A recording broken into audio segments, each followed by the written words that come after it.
Welcome back to Houzz TV Live. I'm Rick Spence, and with me today is Janet Paik from our Houzz editorial group. So great to speak with you today, Janet.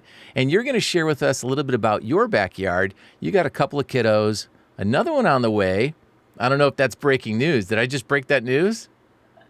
We're all excited to welcome a little girl this fall. We've got two boys, 5 and 3, and we've been sheltering at home since mid-March or so. And so many people, when they think, oh man, it's hard enough sheltering at home, can't imagine doing it with kids.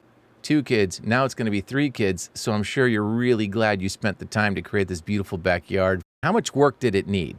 It was definitely not functional when we bought it. We wanted it to be family friendly. We wanted it to be a space that could grow with our family, that we could, really use long term. And so kind of our overarching goals was, we wanted some multi-use spaces where we can entertain, have the kids explore as they got older. We worked with a local landscape contractor to install the lawn and do all brand new hardscaping. So let's talk about some of the components. Beautiful piece of lawn. That's always a great start. Place where the kids can run around and have some fun. The boys look like they're having a great time back there. Yeah, we knew that we really wanted to have a big lawn. We wanted the kids to have space to run around. And what some of the contributing landscape designers that have written for Houzz have recommended is making sure that you have kind of these different zones where they will serve different functions. And so having that long stretch of grass allows, the kids to play soccer and do drills and set up teepees and little tents so they can do some backyard camping. Another thing that was important to us is just having a little transitional play area. We could transition the space, from the plastic playground structure to a climbing structure to then eventually a fire pit, which is what we envisioned to have there. And so we had a circular space installed. It's filled with playground mulch, and it creates kind of a soft landing. And since shelter in place began, we actually bought them a climbing structure, and they've been having a lot of fun enjoying their new toy. And they have the little art studio out there. Yeah, and that's another idea I got on Houzz is just, having a designated outdoor art area for the kids. And so I have a little lightweight wooden picnic table that I could quickly move around for them, and they could paint, they can draw, they can do all their messy things outside. Also got a little wagon of sidewalk chalk, and I know sidewalk art has been a popular quarantine activity, and so we let the kids just have fun with that, and they can draw to their heart's content all over our new concrete. It's been kids first, obviously, and then, mom last probably.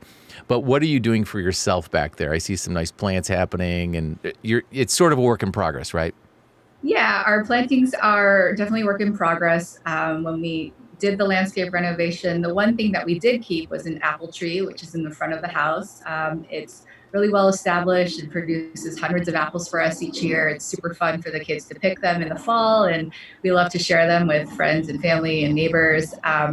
One of the kind of personalized touches that we added was we picked out 2 dwarf Japanese maples, one for each son, and they kind of helped plant those. And it's been fun to see those take root. And we'll have to pick out a new plant for their little sister on the way. And one of the features that we did, and what I'm sitting on now actually, is a planter wall. So that runs the whole length of the back fence, and we've got some succulents here. I'm still a very novice gardener, so one of the things I wanted to do was just make sure we pick low maintenance plants. So we started with some succulents, and we'll continue to add to the planter wall. One of the other things that we did was make sure that this planter wall was seat height so that we use it as extra seating when we host parties. Lots of kids' birthday parties back here and just dinner parties back when we used to be able to do that.